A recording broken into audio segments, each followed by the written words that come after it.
The big news in the camera world is that Nikon is reportedly halting development of new SLRs, bringing a 63-year era to a close. Going forward, it will focus exclusively on mirrorless Z-mount models like the Z6, Z50, and all-new Z9. The company has a storied history with SLRs going back to 1959 with the iconic Nikon F, so this would be a seismic change. But it's not the only company to do so.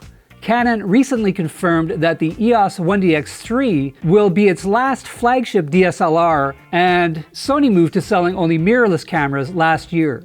It wasn't long ago that reflex cameras were still seen as a better option for action photography, so what happened? Simply put, mirrorless cameras improved so dramatically over the past year or two that they render DSLRs moot.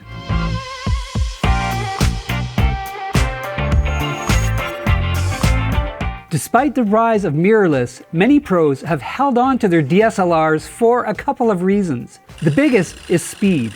As we explained in our upscaled series several years ago, DSLRs have dedicated autofocus sensors that allow for high burst shooting speeds with accurate focus on each shot. Canon's 1DX3, for example, can shoot at up to 16 frames per second using the mechanical shutter with autofocus and auto exposure turned on. Another big reason is the optical viewfinder. Serious shooters want a subject view they can trust and believe that a physical view via a mirror and prism is superior to electronic displays.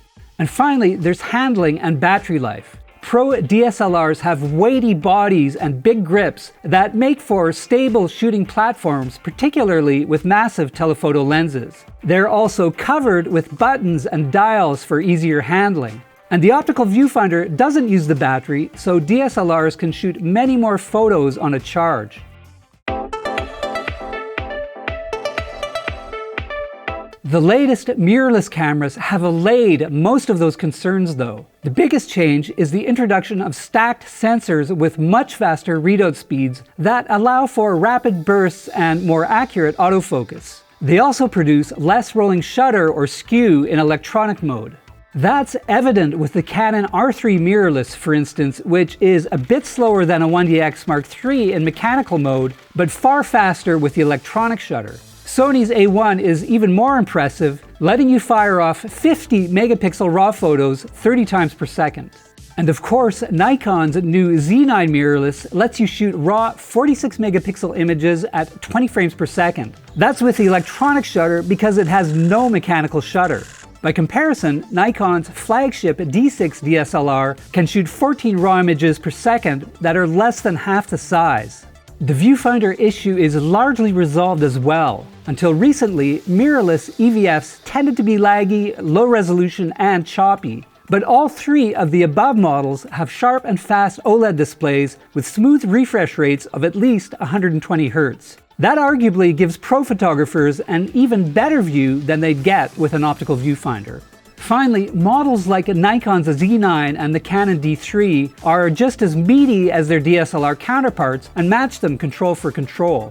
And with the A1 and A9 models, Sony offers smaller options for folks who want to travel light. However, battery life is still an issue for mirrorless cameras next to DSLRs. The Nikon D6 can shoot an insane 3,580 shots on a charge, while the Z9 can handle only 770 shots, to cite one example. Mirrorless will always be at a disadvantage here, as photographers will simply need to carry more batteries. But the situation is better than before.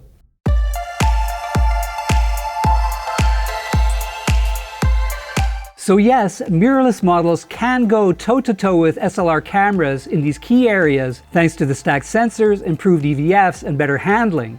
In nearly every other category though, they're now actually superior. Take autofocus. Most mirrorless sensors have many more phase detect pixels than DSLRs. In Canon's case, every single pixel is used for AF. That allows for quicker and more accurate autofocus in theory. Modern mirrorless cameras also win on AI smarts. Most can do subject, face, and eye detection with humans, birds, animals, cars, and more. That's particularly useful for action photography that has been dominated by DSLRs.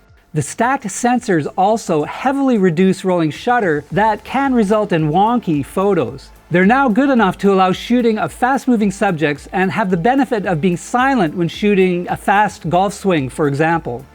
And then there's video. Photographers of all stripes are being asked to do that on top of photos, whether they do weddings or work for major news and sports agencies. Some DSLRs like Canon's 1DX3 can handle video well, but mirrorless models are by and large superior. Nikon's Z9, the Canon R3, and the Sony A1 can stand up to most cinema cameras, letting them do double duty.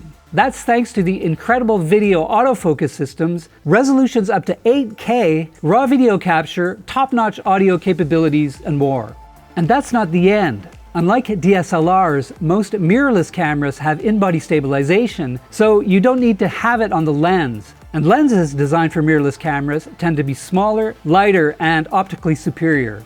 Then there's the issue of price and cost. Mirrorless cameras are less complex than DSLRs, so they tend to be cheaper. Nikon Z9, for instance, is $1,000 less than the D6, and the Canon EOS R3 is $500 cheaper than the 1DX Mark III. Finally, with the decline of the camera market, selling both DSLRs and mirrorless cameras doesn't make a lot of sense. Manufacturers are concentrating on one technology in the interests of profitability. The death of DSLRs might seem a bit brutal, particularly if you just purchased one. Don't panic yet though.